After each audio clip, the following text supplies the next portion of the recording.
Good afternoon. This is Steve Sanson and Bridgette Bryant with Veterans in Politics Talk Show. Bridgette, what's going on? Not much, Steve. How's it going? I'm hanging in there. You know how it is. Yeah. Hey, thank you for coming in such short notice to take Jim Jonah's place. Thank you so much for having me. You want to tell the folks a little bit about yourself? Well, sure. I am actually running for state assembly right now. You're running? You're not hopping? No, I'm sprinting actually, but I've always been very interested in veterans and veterans issues. I mean, you're interested in veterans, huh? Veterans I bet issues. you are. I actually will, but no, I think that how we treat our veterans is kind of a reflection of how we feel about what they did. So it's very important to me. So I'm quite honored to be here with you right now. Well, thank you for coming in here so we could drill our guests, because we're going to have Gino Caruso, who's the owner of GoodFella, Fellas Bail Bonds with a F, Fellas, yes. And then we're going to have Mike Delarosa, who's a Republican candidate for Nevada's Congressional District 4. Awesome. You know that new seat that they got when they redistrict drew lines? You mean the one everybody's running for? Yeah, that's the one. Everybody and their mama's running for that. It's like a block party over there. I know. So, you have any rants, by the way? Rants? Yeah. Rants? Anything on your mind you want to get off your chest? Probably, but probably want to direct it at these guys. So. Oh, so you just want to go I right into get to guest. it. Oh yeah. My goodness! But I got a rant. Yeah. What's your rant? Yeah. You know, John Ralston. You know, the entertainment journalist. Yes. Yeah. So, anyways, I'm over there, and I'm at the I think it was the Supermex, and I'm over there with Assemblyman John Hambrick. Nice guy. Yeah, and we were talking a little bit, and he goes, if you have any balls, you'll call up John Ralston and invite him on your show. I said, oh, come on, John, you know not to tell me that, because I got some balls. So I call up Ralston, had a nice little conversation with him, and he declined my offer. No. Yeah. I told him I was going to give him the full hour. And he declined. And you know how why? Ralston is. Ralston always gets mad when people don't call on his show. Mm-hmm. So did he say why? Oh, he just didn't want to do it because he know that I'll tear up into that ass. That's probably what it is. I'd probably. I can't stand that guy. Really? Yeah. Oh. I think it would be a good show if I had him. I think on it'd be there. an awesome show. Yeah. I'll smack him around. I have Irma just beat up on his ass. Hi, Irma. That's right. Anyways, let's take a commercial break, and we'll be right back. This is Sanson Bridgette Bryant with Veterans in Politics. Don't go away, folks. We're going to return with Gene Caruso, who's the owner of GoodFella's Bail Bonds.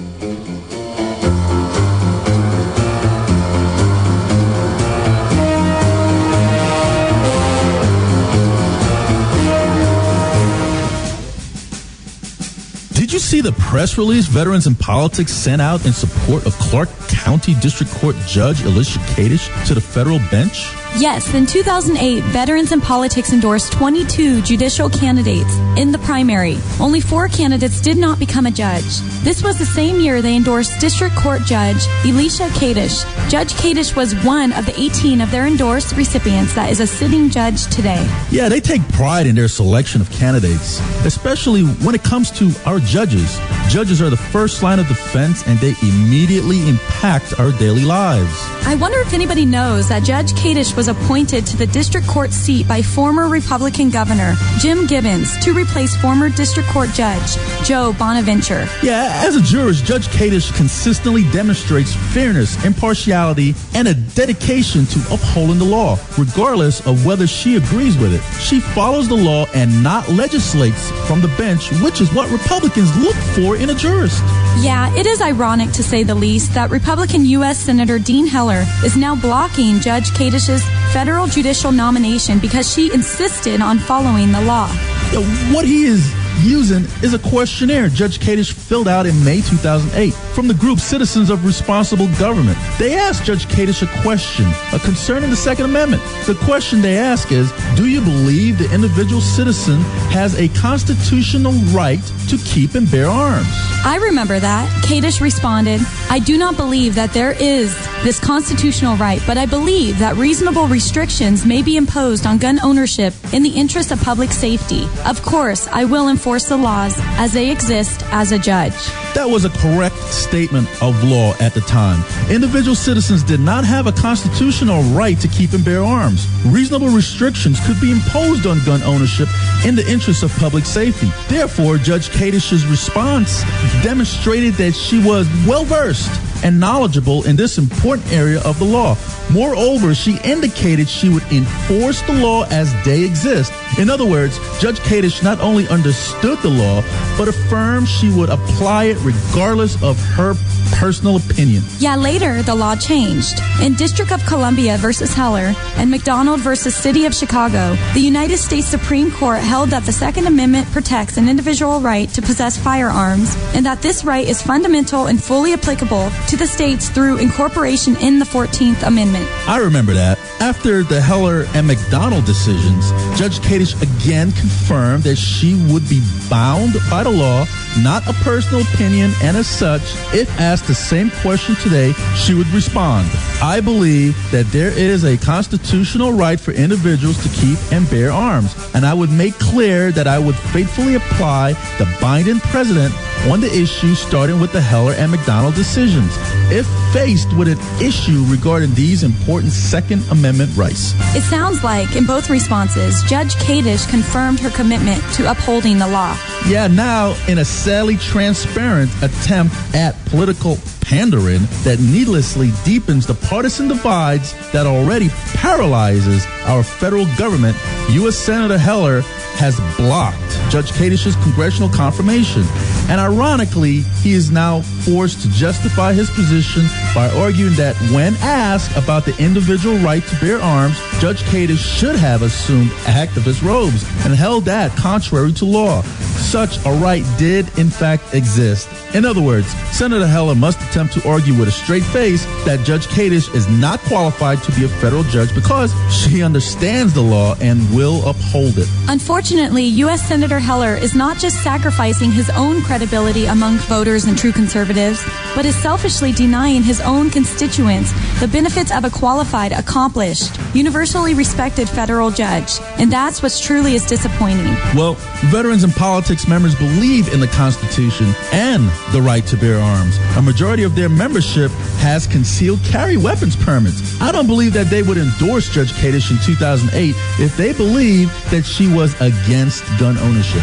Really? I don't understand how a freshman-appointed U.S. Senator could stop a federal appointment from a majority whip, elected U.S. Senator and the President of the United States. Well, I know Judge Kadish should not be used as a political pawn to gain conservative votes on falsehoods. Judge Kadish's appointment should be allowed to move forward. Please contact U.S. Senator Dean Heller's office at 702-388-6501 and ask him to let the appointment of Judge Kadish move forward to the U.S. Senate Judiciary Committee.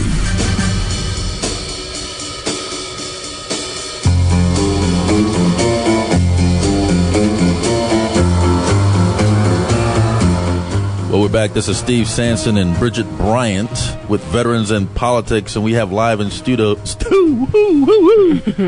we have live in what? We have live in studio Gino Caruso, owner of GoodFella's bail bonds. Gino, what? What's up? You know this is live, right? Yeah. All right. Well, why don't you tell us a little bit about yourself, Mr. Bail Bondsman? Vegas born and raised. Gambling in my soul. No, just kidding. Yeah, I'm a bail bondsman. Tried playing professional baseball. Went as far as I thought I could before I got tired of being broke. And my buddy got into this business, and I just followed suit. Thought of the name GoodFellas, and since 1999, I've been bailing people out of jail.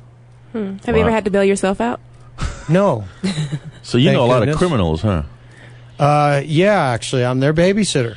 Are they all politicians, or? Wow. Very nice question. Did you think of that just now, or did you have that one ready? That was good. So, once you walk people through the process, Okay. in case they ever have to use your services, It's 3 a.m. I'm sleeping. right? My phone rings. Ring! Somebody calls me concerned. Somebody went to jail. They want to know, first of all, how much of it costs, and second, how fast can I get the person out. or and vice versa. But you have no control over how fast the person gets out of jail, right? No, I don't. The only thing I have control of is how fast I can get the bond posted. And then after that, it depends on the jail to see how long. So explain a little bit what they got to do. Give 15% of the bail, or yeah, it's a state law. All right, come on, talk 697-300A, NRS 697-300A states that the bail bondsman has to charge 15%. Okay. You can't charge any more. You can't charge any less. Okay. So if the bond's $10,000, it's $1,500. I put up the $10,000. Right. I put up the $10,000, hoping that you go to court. If you don't, if you're abducted by aliens and I can't find you, they give me 6 months. I have to pay that $10,000 bond. And you don't want to do that, huh? No, I rarely do. So what do? I look for you. And? Well, it's got to be me. I look for you. Well, it's not me. You look for the person. I'm just telling you in case it was you. I was acting like I was explaining the paperwork right to you. All right, so you look for the person, and then you have the power to arrest? Yes, Taylor versus Tainer, 1872, United States Supreme Court still rules, holds water today, that as a bondsman I act as your jailer out of custody. Okay. So as long as your bond is active and you don't go to court, I have the right to put you back into custody in order to get my $10,000 back. So you don't need any court order to get into a home if you know the... I can go in any address that I have reasonable belief that you're in, and that could be any type of belief at all. And you could just walk in there and grab the person. See, yeah, people don't as long know as that. I get an event number. I have to call local police. I have to call 311, get dispatch on the phone, get a number, an event number. Once I have the event number, then local enforcement is aware that I'm about to... go into a house. So do you have folks that do that for you, or do you do that yourself? I try to do most of them myself to save money. Because it's a money thing. Bounty hunters charge a lot of money. You diversify, huh? I wear a lot of hats, yeah. Okay. Well, and that does kind of make you a bounty hunter. I had no idea that bondsmen were also bounty hunters. Well, we can show up. We, as a bail agent, I can hunt. I can be a bounty hunter and act in that capacity for the people that are on bond with me as an agent. So if they're on bond with another company, I have no rights. I can't go pick them up. You have to be a bail enforcement agent to work as an outside contractor, and that type of person would handle all the companies. So if I was to outsource my deal, which sometimes I'll do it, but to be honest with you, it's my money. It's my liability. See, a bounty hunter gets 10-20% if they catch the person, but see, I lose 100% if I don't. So the incentive for me to find one of my skips is a lot higher than most bounty hunters. I've only found one or two that are really, really good, and most of the time they only want files that are 25,000 and higher, so they can make some decent money. So let's say I don't have this 15% to get my buddy Robert out of jail, right? Mm-hmm. Do you take collateral, or do you take like if I have a title to my car, or? Yeah, absolutely. Here's the thing. I try to bail everybody out that I possibly can. I mean, that's my job. I don't get involved with what the crime is, whether I think they're innocent or guilty. That's somebody calling me for a bail. I'll put them to voicemail since I'm on the radio, unless you want to hear me take a bail call. No, okay. All right. Anyway, and I'll take a little credit. Eventually, I will charge the full 15%. The collateral you'll put up just to verify that you're going to pay me that 15% in full, and that the person's going to go to court. And once that's all done, I'll hand you your car title right back. So if you got $200 down on a $500 tab and a title to a 2003 RX-8, they're RX-8 now, right? With 25,000 miles on it and was parked for all these years. Yeah. Deal makes sense. Of course I'll give you credit, I was told that the county and the city keeps people in jail after midnight if they got arrested earlier to kind of make money off of people that are in custody. Is that true, or do you know anything about that? Wow, I wouldn't be surprised if it was true. Do I know it for a fact? No, I don't. And I can't really say anything that I don't know for a fact. I do know that it takes anywhere from 4 to 24 hours once I post a bail to have the county process you out and have you released. And there's a sign right there when you do post the bond that states that as well. So it is no shame on their part that they'll take up to 24 hours to release you, even after, by law, you should be getting released. So, did that shake the whole building when I saw it? It was an earthquake. Okay. Yeah. Wow. So do you have? See, I'm passionate about how long they take. I'm not too happy about it as a bail bondsman because we actually take all the heat. Like, if you do a bond with me and I post it, you're hammering me. You're calling me every other hour. Hey, why isn't Ahab out of jail yet? I don't know, man. They release when they want, and I'll make sure we give Ahab a ride home if it's 3 a.m. because that's when, for some reason, everybody seems to get out of county jails 2 or 3 a.m.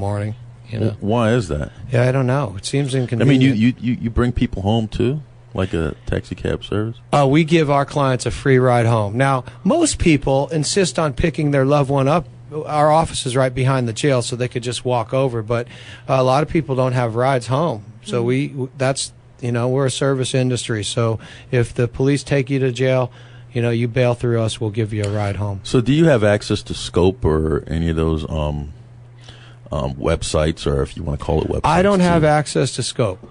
I should, as an agency, but for some reason we are not given. Well, if you're going to go and pick password. somebody up, if somebody skips on you, you probably want to know a little bit more about this person. Yeah, there's Facebook now, though, dude. Facebook. You really need I'm Scope. a criminal. Who's going to put that on their Please, Facebook? that's how we find everybody. Heads up, guys.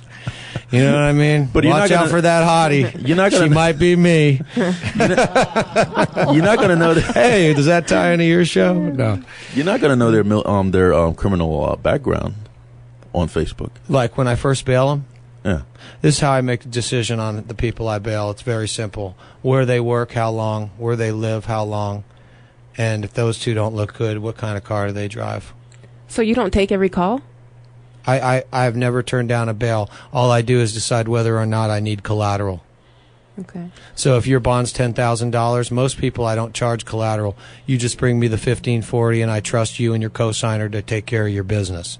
But sometimes somebody is from a state like, say, Illinois, where they don't do bail like us, and I don't have any rights out there. So I'll get some collateral off you in good faith, so you're going to come back to Las Vegas. Because we have a lot of tourists here. So a lot of my calls, you're not always from the Las Vegas area. So I have to get something of good faith to guarantee that you're going to come back and have your day in court. Do you get a lot of tourists? I do. It's about 25-30% of our business. Wow. Do you get any famous people? Every one of my clients is treated like a VIP, so they're all famous. They're all rock stars to me, especially when I hear some of their stories. Marketing disclaimer out of the way. Do you get any celebrities? Yeah, we've had a few. I mean, like who? You remember when Suge Knight had his problem, right? Yeah. I got yelled at by him for not being there right outside the door when he got out because he got too much press, and then he went back again, and then he didn't use me the second time because I wasn't right there. So I kind of dropped the ball, but yeah, I helped him out, and he was a pretty good client. How overall, much, he went to court and took care of all his business. How much money do you have to have in the bank account to run a business like this? That's a good question. You have to have a surety company. And to get a surety company, they will assess you almost like you're applying for any kind of a job or, say, an insurance business. They want to see how much experience you have, what your credit's like, what kind of person you are, moral turpitude-wise, etc. And then they'll make a decision based on, just like if they were to write a bond on you. So initially you have to put down some property and some cash, anywhere from $25,000 to $100,000, depending on your experience level. Then you have to decide, what kind of collateral am I going to make this person, and then how much bail will I let him write based on what he has. So if I have a certain amount, maybe they'll only let me have $3 or $4 million on the street at a time.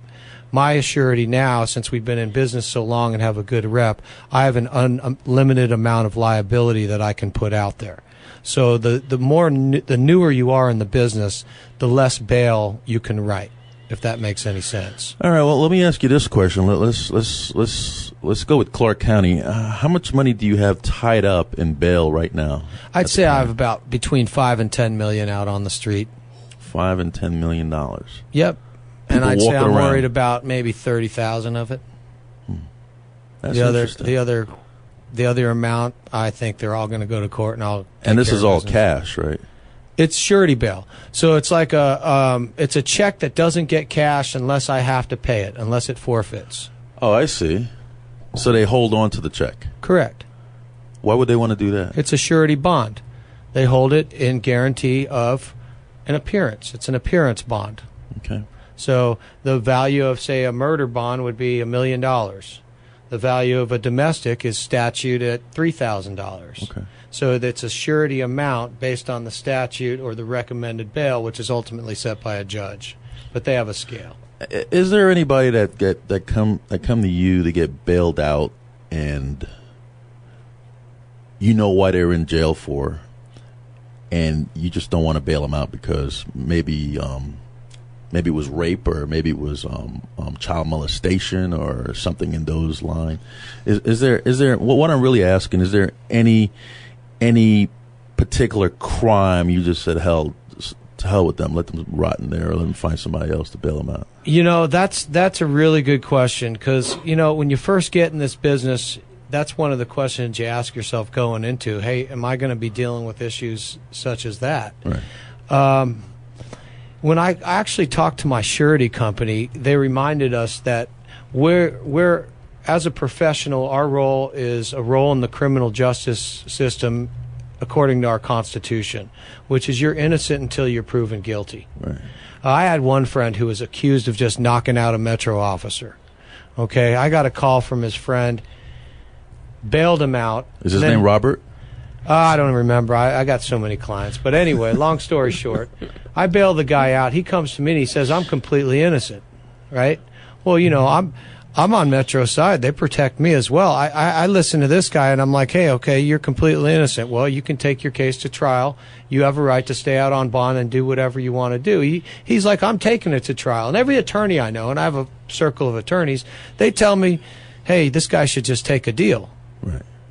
He should take a deal. Well, we find out he's attacked and this and that and the whole story and whatnot. He ends up getting dismissed completely. So he was telling the complete truth. Right. And I see those just as much as I hear the I'm innocent, and they're completely guilty. So I've learned not to take part. Almost like as an umpire calling balls and strike. It's either a ball or a strike. You're either going to get out, go to court, participate in our system, or you're not. Whether you're innocent or guilty, what you did, that's not my role to judge. My role is to make your bond and judge whether I think you're going to appear in court. So you talk about the system. Is anything that's in the law today that you would want change or maybe added or get rid of? Yeah, I think they should. I think Clark County should follow suit that a lot of counties around the state are doing, and they're completely getting rid of their pretrial system. And they're telling people, okay, you're either going to get out on your OR or you're going to have to post bond. Okay, but explain OR. Well, own recognizance. That's where they hold you for 48 hours and they don't have enough evidence on you, so they decide to OR you and still give you a court date and then decide whether or not they're going to file charges. And if they don't, then you're dismissed. Those people, I can understand why they wouldn't have to post a bond, okay? But then there's people that do certain things. They're in warrant. They already missed court once. They have a serious felony crime. And, we recently raised the bail amount. Well, these people can't afford bail. So now they have to wait and wait and wait. And then they have to go through a pretrial system where they're just let out anyway without posting bail just because the jail's overcrowded and they can't hold them too long. So I'm confused as to why they would raise all these bails eventually to OR these people. It just got me a little bit confused. It's the whole pretrial deal. Whereas if they had a bond, if you bailed out on a reasonable amount, I would make sure you're going to be in court. But if you're just eventually let out of jail and you go into warrant, there is no repercussion. There's nothing. There's no one to go chase you. You're in warrant. There's nobody's going to lose any money. The only time you can get put back in is if you're either dumb enough to get pulled over again, right? I mean, how long can you stay out of custody if no one's looking for you? A lot of people know either you have bad luck and you get picked up or forever. And I've lost clients. I lose out of maybe $10 million in bail, I'll pay about $10,000 in forfeitures, which is a pretty good number. That means that all those people are held accountable to go to court all the way through. And that's the system. The system is, okay, you get arrested. We can't hold you in our overcrowded jail. We can't do it. We're just not set up to do it. Too much in taxpayers. But let you bail out, and then you can go through our system. You can go to our court, and you can have your day in court. And then you could pay your fine. You can do your domestic classes. And you get arrested again, guess what? You got to pay to bail out. So you want to be in the system, or you want to stop committing charges and be out of the system? Or do you want to have things function? You go to jail, you're OR'd. You get arrested, you're OR'd again. You get arrested, you're OR'd. Okay, where's the repercussion? You miss court, you go to jail, you're OR'd. You need bondsmen to make sure that these people are going to show, otherwise people are going to be running around in warrant. Your bails, your bounty hunters that's on the street, do they have to go through some type of course or class to be a bounty hunter? Yeah, they have to go through a 2-week course, and I kind of giggle at the new bounty hunters coming out of the bounty hunter school. So what do you think about Dog? My personal opinion? Yeah. Well, as a bondsman who does the same thing. Who's a felon, by the way. I just don't like he gives away all our secrets and our tricks on TV. I don't understand how he could be a bounty hunter if he's he was a felon for murder, wasn't he? Yeah. How could you be a bounty hunter if you're a felon for murder? I don't understand it either. And he can't even carry a weapon. Yeah. He carries mace. And a paint gun? And a paint gun. Yeah, believe me, I scratch my head every time I watch that show. Have you had to go to another country to pick up a skip or a jump? Do you count Texas?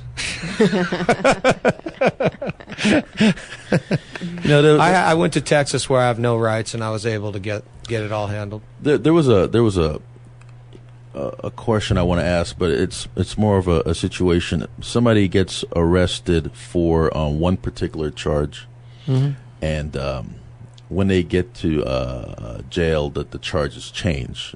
Have you ever been in a situation like that?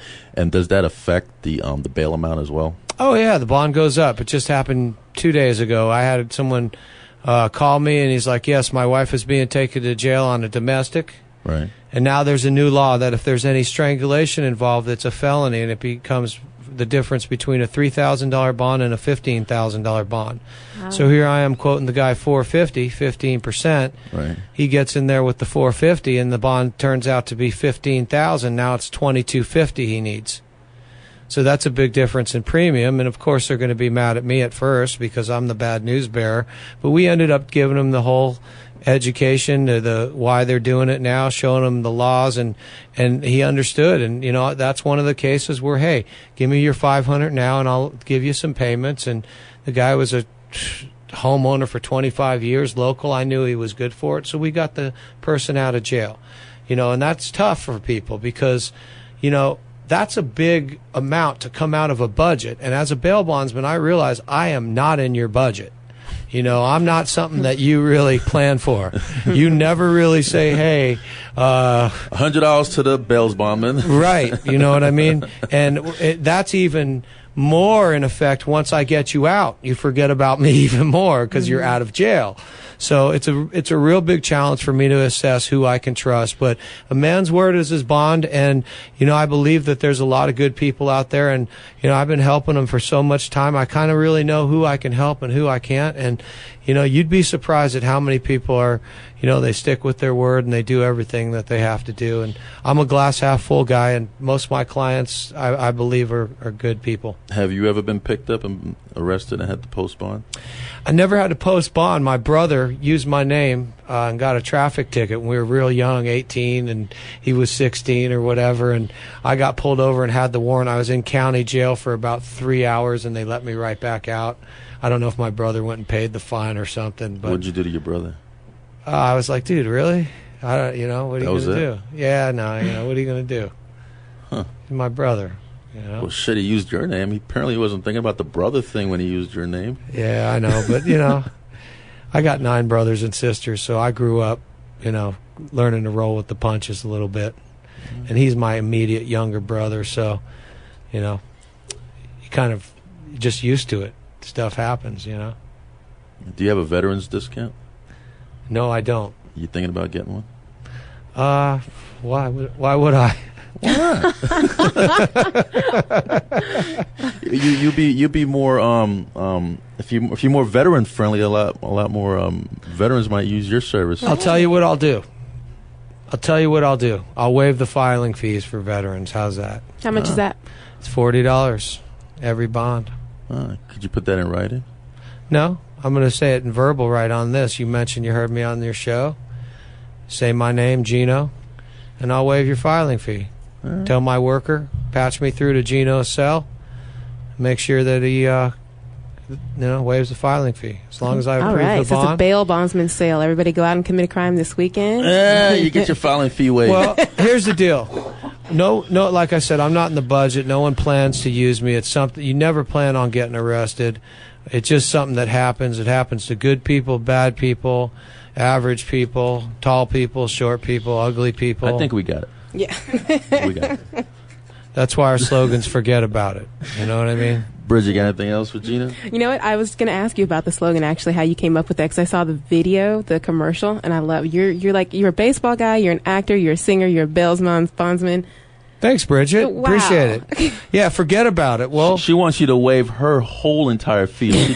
I want to not have a fee. Yeah, exactly. She's running for office. They never get arrested, right? Oh, yeah? I don't know. You tell me. Oh, there's Fran Dean. Oh, yeah. There are a couple humans out there. Should I keep going? Probably not. No.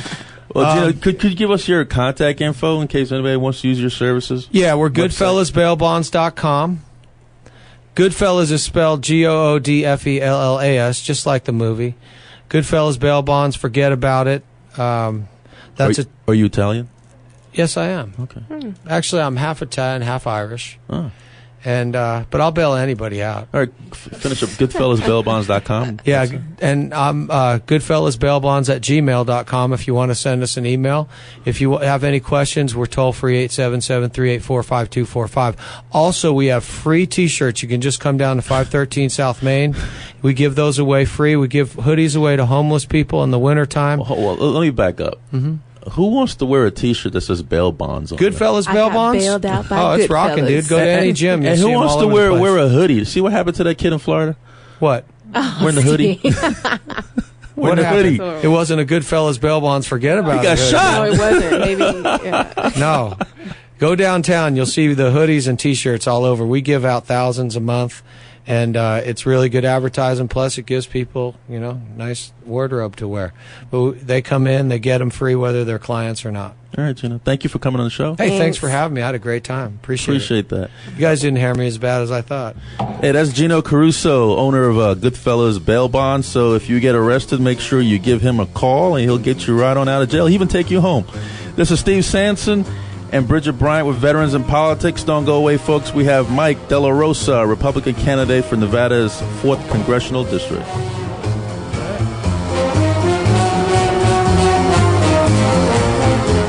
Hello, my name is Steve Sanson. I'm the president of Veterans in Politics International. This country and state are in trouble with budget cuts, unemployment, foreclosures, teacher shortage, dropout rates, terrorism, and a loss of military service members. The outcome of this election will profoundly affect families, both military and non-military. Military men and women are dying for other countries to have the right to vote. As a former member of the United States Marine Corps and the Army, I know how important it is to keep the voters informed. Log on to the website veteransinpolitics.com. All Americans of voting age need to not only vote, but research your choices.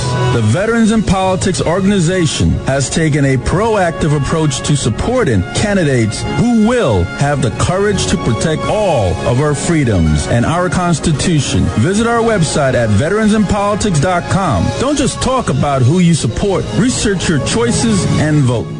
My name is Sean Havlin, United States Army 1st Ranger Battalion. I've been wounded in Iraq and Afghanistan, and I'm supporting Kenneth Wegner for Congress. Ken is an Army veteran who was wounded in the first Gulf War, and his son is fighting in Afghanistan. When you go to WegnerForCongress.com, you will see that he is the only candidate running for Congress who refuses all money from lobbyists, PACs, and special interest groups. Like Ken, I believe our government needs to take the leash off our soldiers or bring them home and place them on our borders to help win the war on drugs. In Iraq, we used foreign-made equipment. Now, who do you think will make a better product to help protect our soldiers? Foreign factories or American factories? Kenneth Wegner's right. All government contracts should be made in the USA, creating jobs for our economy. To prove that Rangers lead the way, I am donating $500 to Kenneth Wegner. You too can make a difference. Donate what you can. Tell your friends. Get involved. I'm Colonel Ed Bridges, United States Air Force retired. I'm supporting Kenneth Wegner. I'm Sergeant Matt Penny, a former recon Marine. This is Dick Marcinko, Commander of the United States Navy, founder of SEAL Team 6 and Red Cell. I'm an American. I'm for Ken Wegner. My name's Kenneth Wegner, and I authorize this message.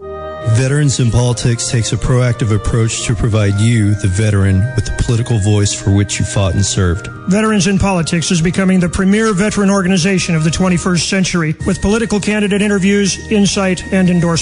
Public speaking engagements in support of American values. Radio shows to keep you updated on the latest in veteran and military support operations. Providing job placement and business support. Go to veteransinpolitics.com today and do your part in defending liberty. This is Sweet Cheeks with the curvaceous bounty of Sin City. In this election, your knowledge is power. Know the issues, know the candidates, and remember to vote. Your vote is your voice. And besides, you get a really cool sticker. Gentlemen, start your engines! That's the sound of On Wheels Now, every Tuesday at 6 p.m. If you like cars, the smell of gasoline and rubber, or just love motorsports and auto racing, On Wheels Now is your inside look at local motorsports. So don't miss the action. We'll keep you in the loop with the latest local racing news. We're race car drivers too, so join me, Michael. And Mike, Tuesday at 6 p.m. Find us at onwheelsnow.com. Hello, my fellow Nevadans. Are you tired of listening to the same old rhetoric from politicians? I know I am. And that's why I'm running for Congress in Nevada's 4th District as a conservative. I'm Sidney Zeller, a retired Marine Corps Lieutenant Colonel and veteran of 3 wars. I'm a proven leader and a man of honor, integrity, and character. My focus is on bringing economic prosperity to the 4th District. For more information on my positions, please visit my Facebook and website, SidZellerForCongress.com, paid for by Sid Zeller for Congress.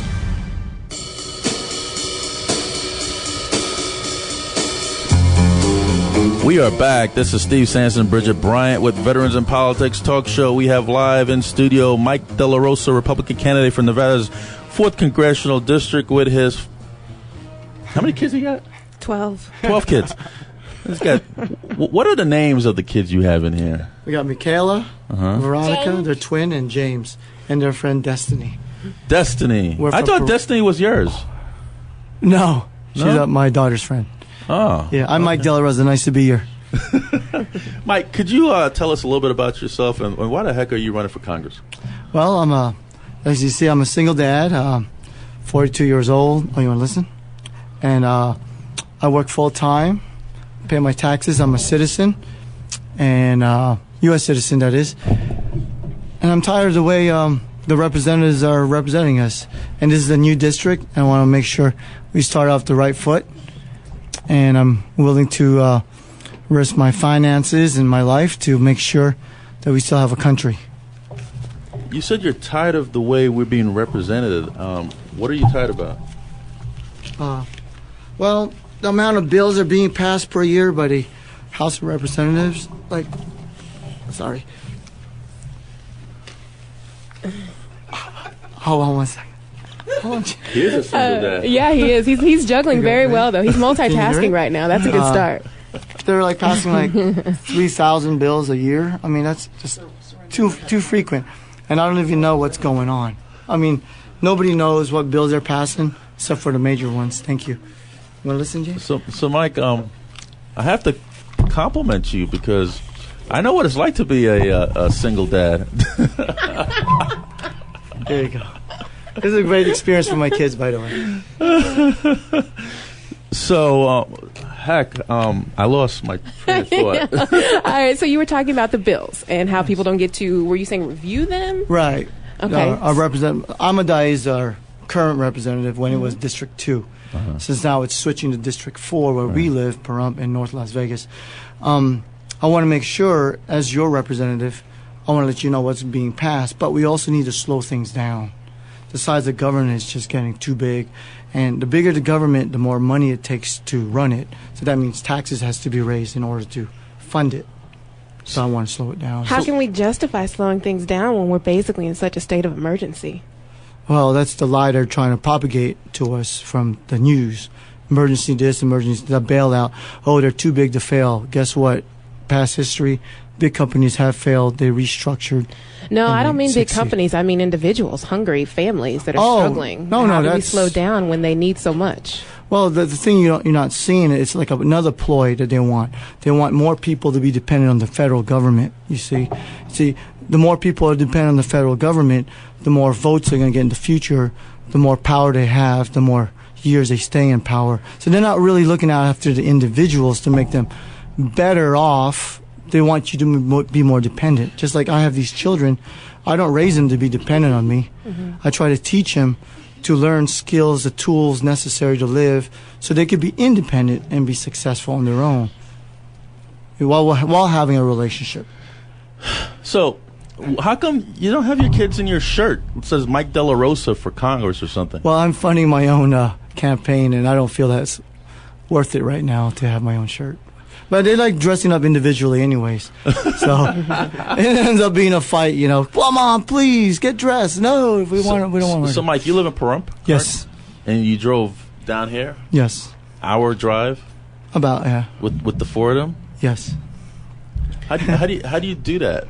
I mean, without going a little nutso. Well, I work at a prison, and you work at a prison. Yes. So you center. know how to deal with prisoners, right? And so, do you use the same mindset when you go home? Yes, I do. And I used to be a referee, so referee. You got to know what's important. You got to know what the real rule is. You know what I mean? You got to have the balance between being controlling and being just like a watcher. So you're a correction officer. Yes. What prison do you work in? It's called CCA in Pahrump. It's a private enterprise. Oh, so you work for a private company? Yes. Do you think that that's what we need to do? We need to start privatizing all these prisons, take them away from the state? Not just prison, but the federal government needs to go into privatization because they could contract out a amount of money, and then that company has to deal with that budget that they got. And the reason why federal, local, state governments are hurting is because of all the retirement they're paying out. I had a board of trustee candidate, Rose Moore, and we were talking about privatizing transportation and the school bus services and the food services, the cafeteria, and the police force, instead of having the county or the school district run all those entities, privatize everything out and have the school district just concentrate on educating the kids.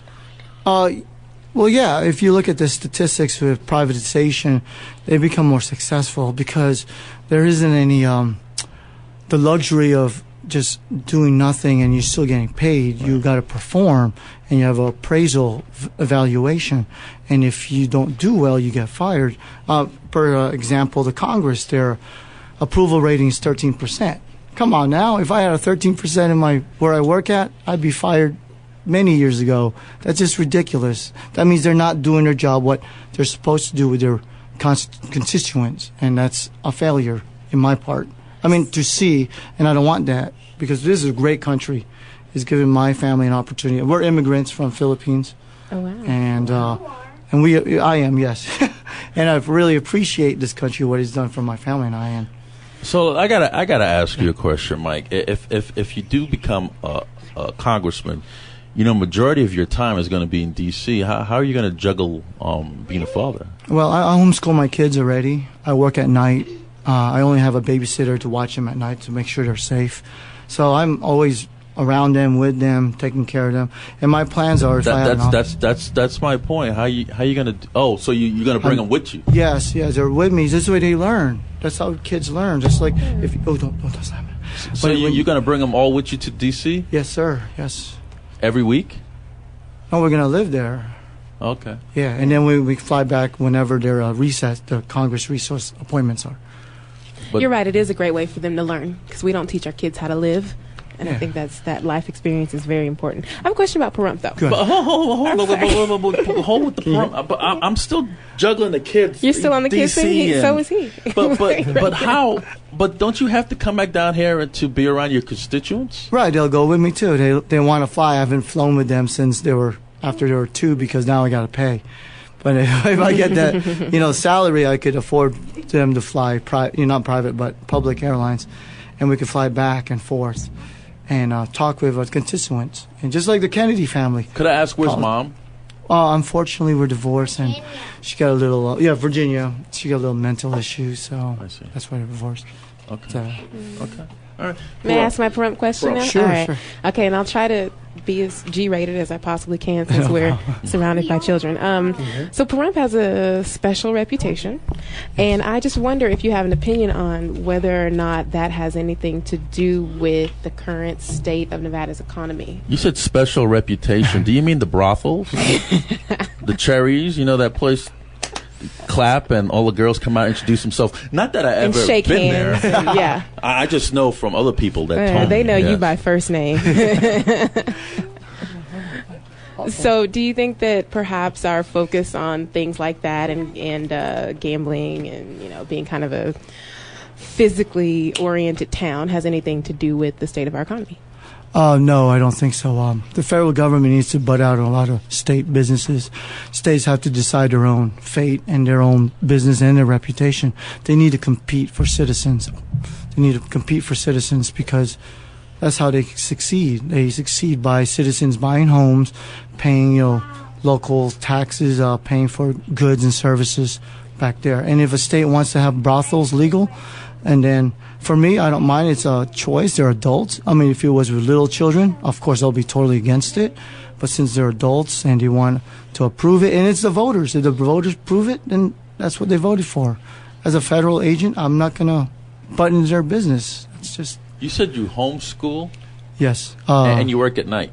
Yes. When do you sleep? Never. No, I'm just kidding. I take naps when they're sleeping before they wake me up for breakfast, and then before I go to work at night. Because I know it's a lot of work raising kids, especially. What are the ages here? They're 8, and 4, and she's 8 also, right? Yeah. They used to be classmates when they were... So you got 2 8-year-old and a 4-year-old. Twins, yes. Yeah. Oh, they're twins. Yeah. Oh, cute. Oh, yeah, it's hard, but it's a sacrifice. Everything in life, if you want to raise your children... you know what? I commend you for that, Mike. Oh, thanks. Well, I'll do it in the glory of God because, if you don't involve yourself with your children... You don't have a relationship, number one, and you don't know what they're going through. You don't have that open relationship they could come to you and talk to you and trust you. You know what I'm saying? And I'd rather sacrifice my career because I was moving up in basketball, referee, and volleyball. I was in college level. But since I had children, I want to make sure they're grown up, well adjusted before I move on to my career again. Right. Wow. So you do have a big race going on up there right now. How are you positioning yourself to kind of stand out from the crowd? Well, prayers, number one. Number two, we had some free advertisement, thank God, with LVJ and Cox. So I'm paying for advertisement for radio and TV and the news. When the Las Vegas Journal has their voting one, the end of the month, I'm going to be paying for advertisement. I pay my own funding for my campaign, so of course. Okay. I have a budget. Yeah, well, and people have so many choices right now, so we need to hear. Why do we pick Mike? Well, I'm a leader. I lead by example. I mean, our federal government is super debt. You need someone who knows how to handle his own funds, because if you don't, everybody will be in the same boat. Oh, debt. What's debt? Everybody's in debt.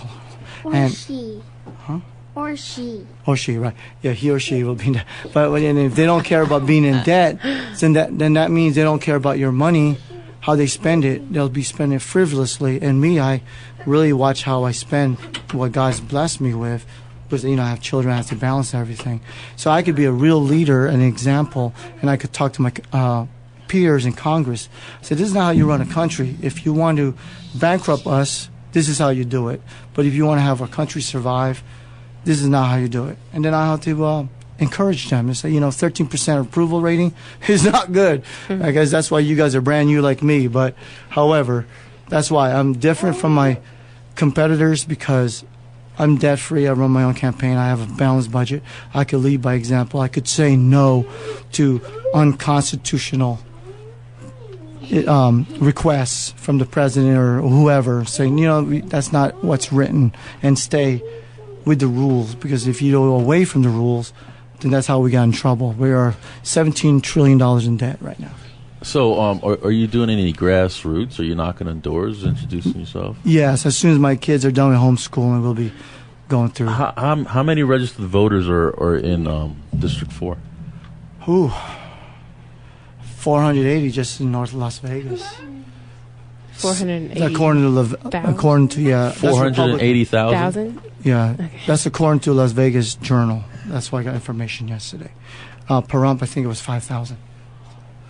It was a small one. There's 480,000 registered voters in North Las Vegas. That's why, according to Las Vegas Journal, I spoke to them yesterday. That don't sound right. Not really, but maybe I check got the my numbers. Facts wrong there. Well, you got your hands full, so they might have smudged some chocolate on the 4, and it's really just 80. Yeah. So why people should vote for Mike Delarosa? Because I'm a real person. I have real issues, and Of course you're real. I see you. You're right here. Well, yeah, but I'm not a politician. I'm not a lawyer. I'll tell you the truth. I'm not going to double talk you. I'm not going to tell you half truths. I'm going to tell you things that's going to hurt, because when you run a budget, like I tell my kids sometimes when they want something, hold on, I have to say no to them. So I'm used to saying no, and we need to say no, like to subsidies, to bailouts, because that's not what's supposed to be in the Constitution. That's wrong. That's why we're in debt the way we are. But what are you bringing to the table, though, Mike? Honesty, integrity, character. I will. And kids. My kids, yeah. My kids, I talked to my kids already that there's a danger that we could be killed or be threatened to be killed because of what we stand for. And that we're willing to, because this country's awesome. And we want to make it great and awesome and full of opportunity. I'm just curious. Why did you choose the Republican Party? I'm really an independent, and because I register Republican. Did you hear what your daughter said? Sometimes she said, right? She said, "My dad's awesome." Oh, thanks. And and the thing is, and I can't run independent because they have so many stipulations, and it was just easier to just ride on the Republican ticket and go compete against the other. There's a Republican convention going on right now that I couldn't make because I'm working this weekend. Right. I worked last night, came home this morning, and we drove here. So it's worth it. I mean, just like raising my children, not looking after myself, but looking after my people, my children, my people, my country. It's all worth it. Bridgette? I just want to say the people can't see the situation that Mike is in right now, and I have to give him props. He has done this entire interview with 4 kids hanging on his neck, pulling on his headphones, cords tied up, mic issues. I mean, please check out the pictures online because we've got to post some of those, but you really held it together. No problem. It's just what I'm used to, I'm used to chaos. Do you have any last words, anything you want to get out to the voters? Sure. If you want to know more about my solutions to our nation's problems, please visit my website, Delarosa, 4, Congress.org. And my number, you could call me, is 775-910-9017. Call me. I'll talk to you. I would love to talk to you and tell you what I'm about. Thank you very much. I really appreciate being here. Well, Mike, thank you so much. We really appreciate you being here as well. What's her time looking like, Irma? Oh, we got a minute. You guys want to say hi? Say hi. Introduce yourself. Hi. And say your name. Tell your name. My name's Destiny. I'm Michaela. Okay. Oh, you want to listen? What's your name? Say your name. James. I'm Veronica. And say thank you. Let's all say. Mike Delarosa broke our microphone. We're going to have to bill his campaign for that. Okay, thanks for letting us be here. Thank you. All right, thank you so much. That's Mike Delarosa and his crew, Republican candidate for Nevada's 4th Congressional District. This is Steve Sanson and Bridgette Bryant. Bridgette, thank you so much for coming on the show. Thank you so much for having me. I really appreciate it. Mike, thank you for coming on. Until next week, Steve Sanson, Bridgette Bryant with Veterans in Politics, and Jim Jonas should be back.